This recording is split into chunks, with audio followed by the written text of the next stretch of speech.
Man, know. oh man, it's really amazing. It's been really interesting to watch these two storms in particular kind of develop and make their way closer and closer towards the Gulf of Mexico. But right now here in the city and across southeast Louisiana, weather's is pretty good. Today is definitely the day to get out and get your stuff done. If you've got stuff to do, if you've got to want to do a picnic or grill outdoors, do it today, because tomorrow the weather's going to start taking a turn for the worse. Let me take you out to the tropics and show you what's going on.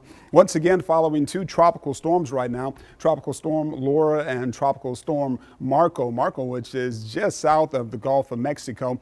And let me start with Laura, though. And as you can see, Laura's making her way over the Virgin Islands, and looks like the path of this storm is going to be over Hispaniola, over parts of Cuba as well. And that's going to help keep this storm from becoming anything much more intense than what it is right now. The other thing that's going to keep it from becoming too much more intense is the fact that it's moving out on a westerly course at 21 miles per hour. So it's not really giving itself time to get that closed circulation develop and intensify. It's almost outrunning itself. So we're going to follow Laura, continue to follow Laura, and I'll let you know as things change. Otherwise, here's Marco, and as you can see, Marco, the amount of convection has definitely increased over the last several hours. It's moving north-northwest at 12 miles per hour with 45-mile-per-hour winds, about to enter the Gulf of Mexico. It's about 100 miles or so from Cozumel, which is right about there. Here's a look at the water temperatures out here. And as you can see, the water temperatures are plenty warm enough to help intensify these two systems. But Laura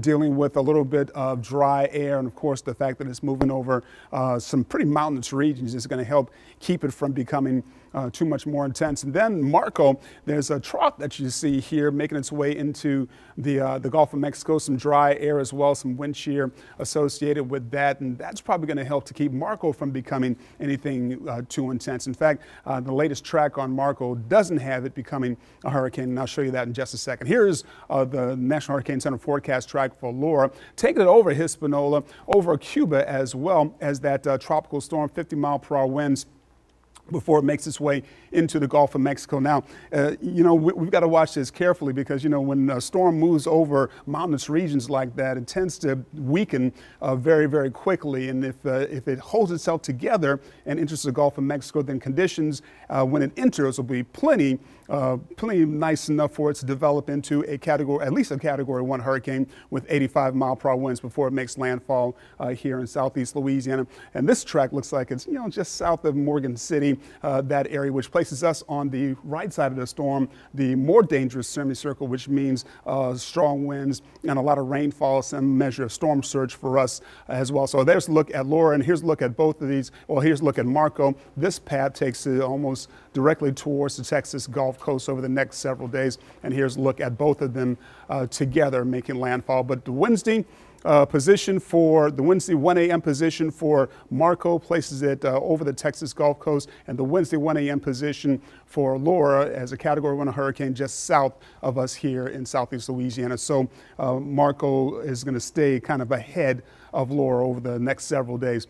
A lot of rainfall, especially along the coastline, is what we're expecting between today and Wednesday night. So 2 to 2.5, maybe up to 3 inches of possibility. Even more rainfall than that is possible across some parts of the area. We're still following, of course, that tropical wave that's over the Cabo Verde Islands, but now it only has a 10% chance of developing into a tropical system. Yesterday, it got up to a 50% chance. Here's the radar picture, and as you can see, not too much happening. A few coastal showers out there, and we had some storms over towards Triumph, just south of Triumph, but that's kind of rain dissipating away.